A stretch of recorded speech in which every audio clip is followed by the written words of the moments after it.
Todos los jueves, en Hoy por Hoy Verano, Psicología Infantil, con Miguel Díez. Miguel, recordamos, psicopedagogo del Gabinete Psicopedagógico Unifor de Palencia, que ya está fiel a la cita con nosotros. Hola Miguel, ¿qué tal? Buenos días. Hola, buenos días. Bueno, la semana pasada hablábamos sobre la comprensión lectora. Tiene algo que ver con los problemas de concentración en los estudios, que es uno de los problemas o de las consultas que más os hacen los padres, ¿no, Miguel? Sin duda. El tema de la concentración, dijéramos que podíamos calificarlo como un gran cajón desastre donde los padres vienen a demandar un montón de cosas relacionadas con la atención, con una serie de variables, las técnicas de estudio, una serie de variables que hacen que sus hijos no rindan en lo académico, que es lo que observa los padres. Los padres muchas veces ven que sus hijos no rinden porque le dedican muchas horas y no aprueban, o porque dedicándole las horas que le dediquen siguen sin aprobar, y entonces hay una etiqueta muy generalizada que es la de la falta de concentración, ¿no? Es decir, te dice un padre, no se concentra, deme la fórmula mágica para la concentración, y dentro de ese no se concentra puede haber 1000 causas, ¿no? Claro, la concentración, como decía, es dijéramos, una etiqueta que esconde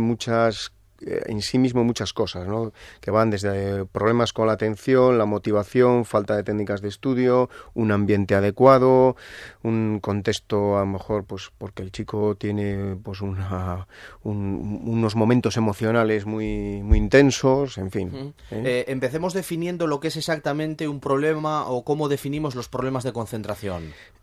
La concentración tiene su base en la atención, ¿no?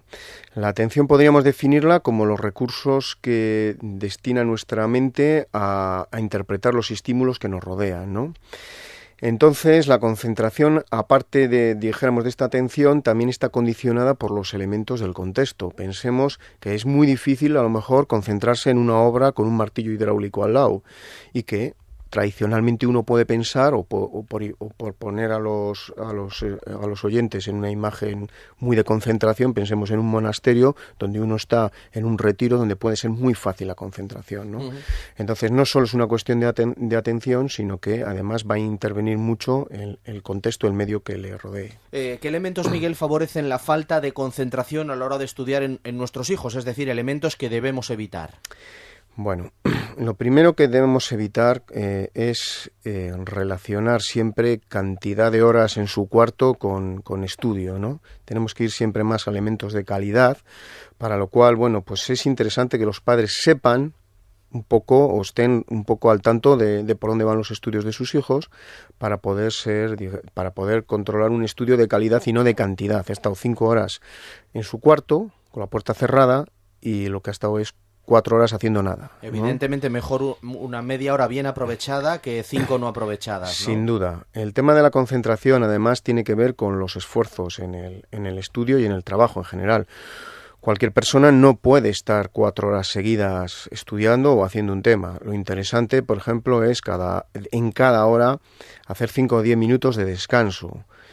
Y buscar más un trabajo tendente a la calidad, ¿no? Buscar unos objetivos dentro de las sesiones de estudio y que eso favorezca la motivación y la concentración de nuestros alumnos. Las técnicas de estudio también muy importantes, ¿no? Muy importante, porque para poder, la concentración también tiene, o cualquiera puede entender que tiene un sesgo de aprovechamiento.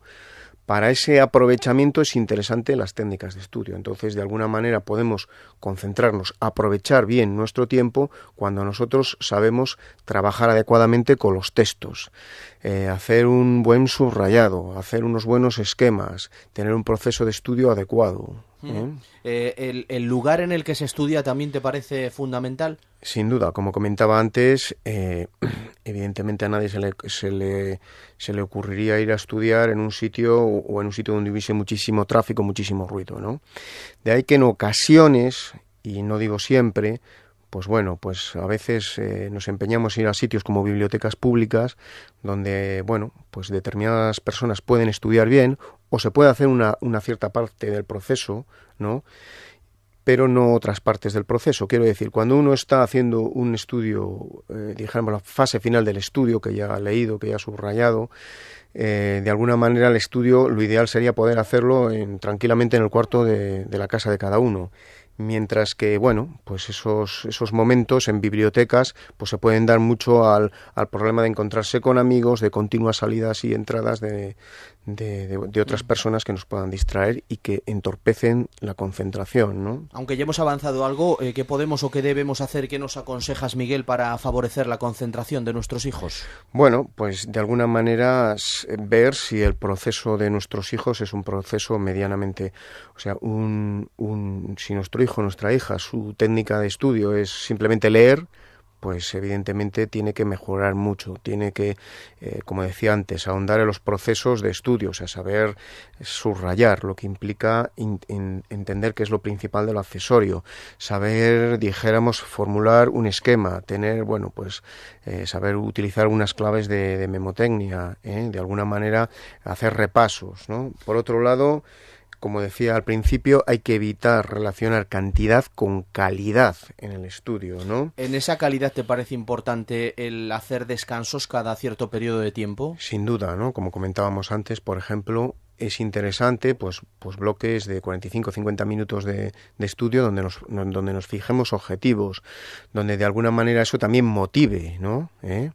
También, por ejemplo, pues es interesante empezar, si en una tarde tenemos que hacer 3 cosas distintas, por lo más árido, donde al principio los momentos de atención y por lo tanto de alguna manera de concentración son mejores, y dejar para el final lo que más nos motive, ¿no? Si no nos gustan las matemáticas, empezar por las matemáticas, y si nos encanta la historia, acabar con la historia.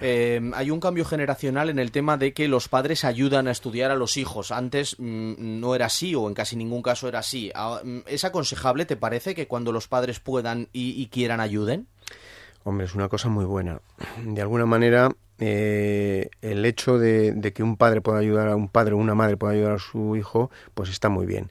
Siempre y cuando esto no sea un problema o no sea un andamio o una cachava que nuestro hijo o nuestra hija necesite siempre. Pero de alguna manera esa tutorización, lo fundamental es esa tutorización, saber que mi hijo por dónde está, ¿no?